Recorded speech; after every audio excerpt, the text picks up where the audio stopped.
Hello everyone, Coach Chelsea here, and this is Tough Love Tuesday. Today I'm going to talk to you about learning to say no.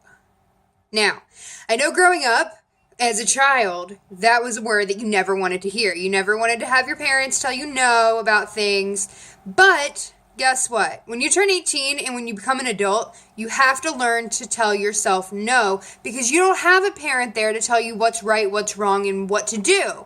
So, yes, it's great that for 18 years that you have an adult figure in your life who's leading you and telling you hey, from life experience, don't do drugs. Don't do heroin. Don't do that. That's bad.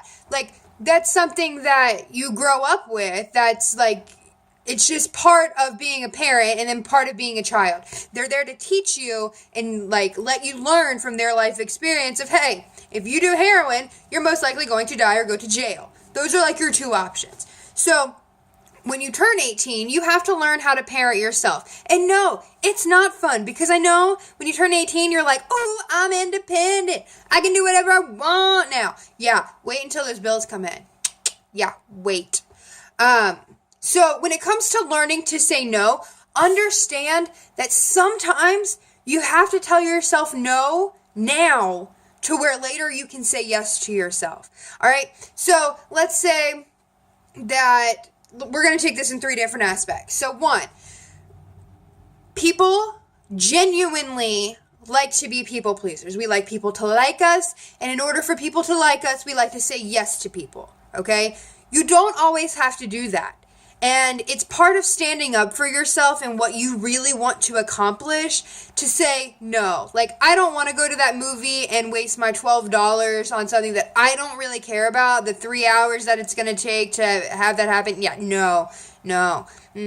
But a lot of people, being people pleasers, will sit there and say, okay, yeah, I'll go, and be bored out of your minds, waste 3 hours of your life and $12. Why?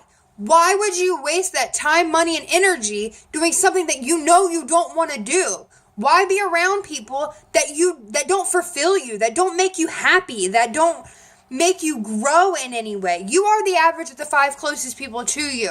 And if you are hanging around shitty people just to be a people pleaser, you're not going to be happy, okay? So, like I said, don't spend time with people and places that don't make you happy. It's a waste of your time. Learn to say no with that. And then once you get that time that you're not having to sit there and please people, you have the time to sit there and please yourself. And I'm not talking about masturbation here. Let's just be real. If that's your thing, go ahead, whatever. But don't spend the time doing something that you hate that you could be doing something that you love just because you want someone to like you. I heard something the other day that it said, on average, on your deathbed, you will have 8 people around you. And then at your funeral, only 1/3 of the people that you knew in your life will make it or try to make it. And then that gets cut in half depending on the weather. So if it rains, people are less likely to come to your funeral. So I hope to God that if you were a shitty person in life, that you have your funeral on a good day.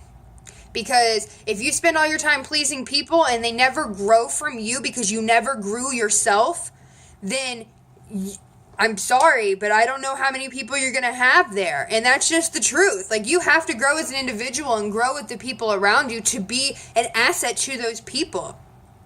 Let me get off the topic of people.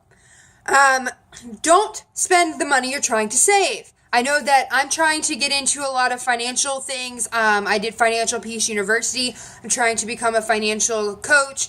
And a lot of the time, people just spend their money frivolously and then like to say, I don't have the money. You want to know why you don't have the money? Because you don't have your priorities straight. Check another Tough Love Tuesday video for that.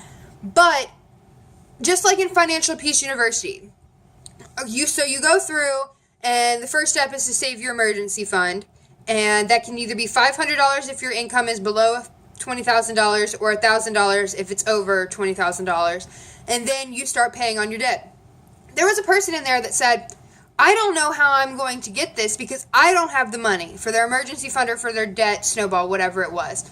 Like, I just don't have the money. And part of going through Financial Peace University is you sit down and you write down where all of your money is going. You want to know what? $1,200 of their money was spent on eating out. So you want to know where your money went?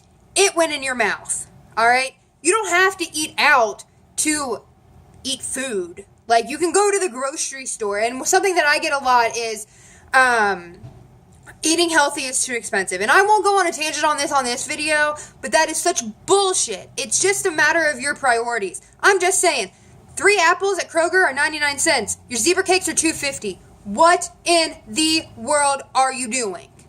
It is not hard to eat healthy. Yes, I understand some things cost a little bit more, but in the long run, your health and medical bills that you'll be paying in the future for being overweight, obese, and diabetic and having all those issues are going to cost a hell of a lot more. Trust me, I come from a family like that. And that's why I strive so hard to be healthy, is because I don't want to be like that. And so learn to tell yourself no when it comes to eating out, when it comes to grabbing those zebra cakes, when it comes to putting shit in your mouth that doesn't fulfill you. So not only are you not spending the money on stupid shit like snack cakes, but you're also not eating and making yourself feel guilty. And I understand, emotional eating is a real thing. All right, I've dealt with emotional eating for the majority of my life since I've started feeding myself.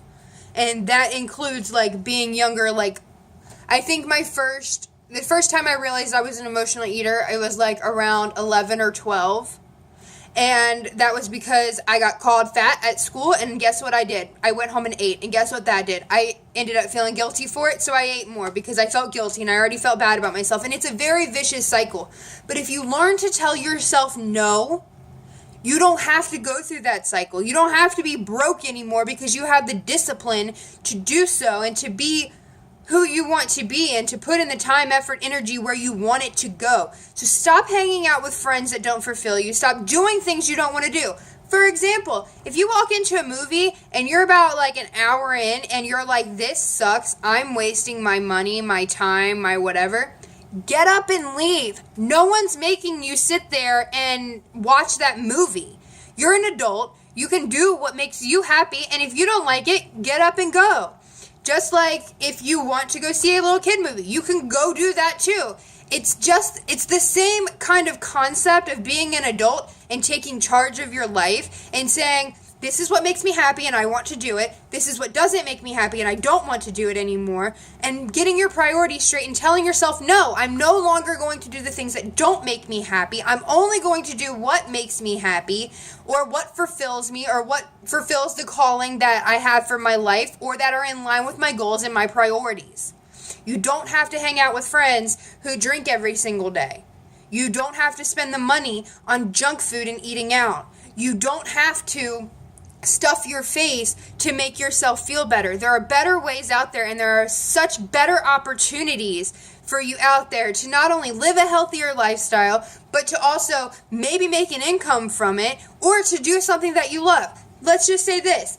I'm not a person who does computers very well, okay? So when it comes to like creating a logo for my business or creating a website or whatever else, I'm not going to spend my time doing that because if it doesn't interest me because I'm not good at it and I don't like that aspect of things. I'm more of a people person. I'd rather talk to people. And so I'd rather delegate that to someone else to do for me. And yes, that does cost a little bit of money, but guess what? That saved me so many hours that I didn't have to waste doing something I don't want. And by telling myself no to having to put that burden on my shoulders of I have to do everything myself, I was able to do multiple other things while other people create things that are their passion. All right, so learn to tell yourself no. Stand up for yourself in situations that don't make you happy, that don't make you comfortable, or that don't fulfill you. You don't have to do anything you don't want to do in this world, especially living in America. Sorry, we have one of the greatest freedoms that there ever is, of free choice, and we get to do whatever the hell we want. And you see people all the time on the news raving about free choice and all this other stuff. And you know what? That's because you were given the blessing in order to do so. So take that blessing, say no, and live the life of your dreams. Be your best self, everyone. Bye.